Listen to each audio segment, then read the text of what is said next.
বুধবার মহাষষ্ঠী, অর্থাৎ এই দিন জীবনে আমাদের উন্নতি আনতে কিছু সহজ উপাচার যদি আমরা পালন করতে পারি, অবশ্যই সেদিন কিন্তু আমাদের সংসারের মঙ্গল হবে এবং আমাদের মানসিক শান্তি বা নানা রকম অশান্তিতে আমরা অনেকটাই নিজেকে মুক্ত করতে পারবো।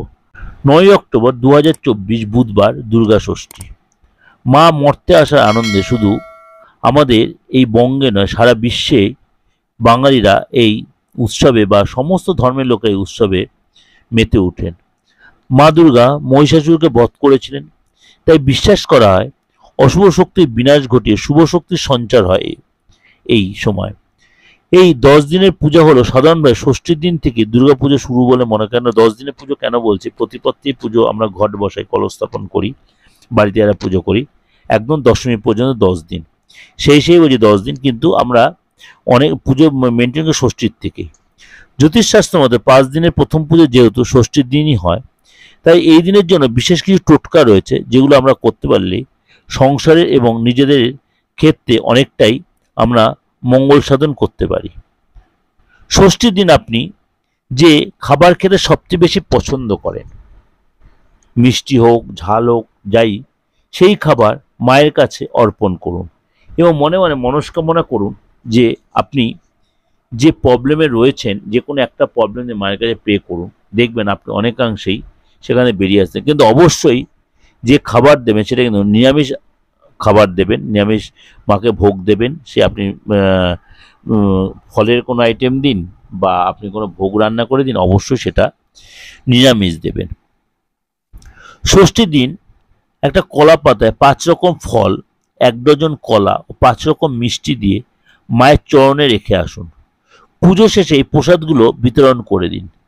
তবে মনে রাখবেন, এই প্রসাদ আপনি নিজে, অর্থাৎ যিনি পুজো দিয়েছেন তিনি কিন্তু ভুলেও গ্রহণ করবেন না। অর্থাৎ যিনি পুজো দিয়েছেন তিনি কিন্তু এই প্রসাদ বা গ্রহণ করবেন না।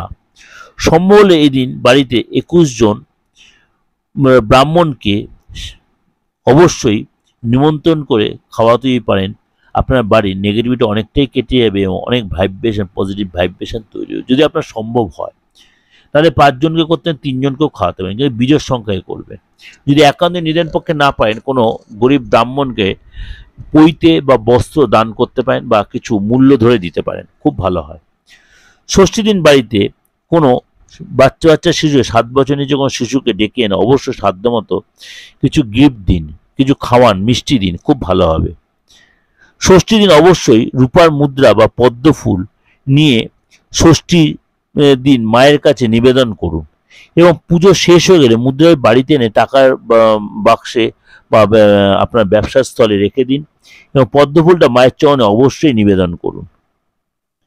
নেক্সট হচ্ছে ষষ্ঠী দিন একটি মাটির পাত্র বা সরা নিন, তার মধ্যে 5টি ফল, মিষ্টি, লবঙ্গ, সাদা ফুল এবং কিছুটা আতপ চাল দিয়ে মায়ের কাছে নিবেদন করুন। পরের দিন সেই সামগ্রীগুলো নিয়ে এসে এটা লাল কাপড়ে শুধু আতপ চালটা মুড়ে বাড়ির ঈশান কোণে ঝুলিয়ে রাখুন।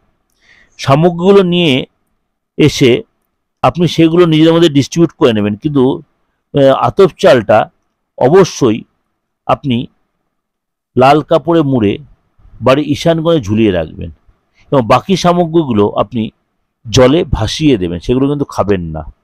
ফলটা কিন্তু 5 ফল, মিষ্টি, লবঙ্গ, এগুলো কিন্তু ভুলেও কাউকে খাবেন না বা কাউকে ডিস্ট্রিবিউটও করবেন না। এটা চালটা ঈশান কোণে ঝুলিয়ে দেবেন আর বাকিগুলো আপনি জলে বিসর্জন দিয়ে দেবেন। অবশ্যই দেখবেন আপনার দিনের পর দিন তারপর থেকে আস্তে আস্তে সময়টা অনেকটাই ফেভারে আসবে। এই যে উপাচারগুলো দিলাম, এগুলো প্রত্যেকটা খুব ফলপ্রদ, অবশ্যই করলে ভালো রেজাল্ট পাবেন। করে দেখুন, ভালো লাগবে। নমস্কার, ভালো থাকবেন।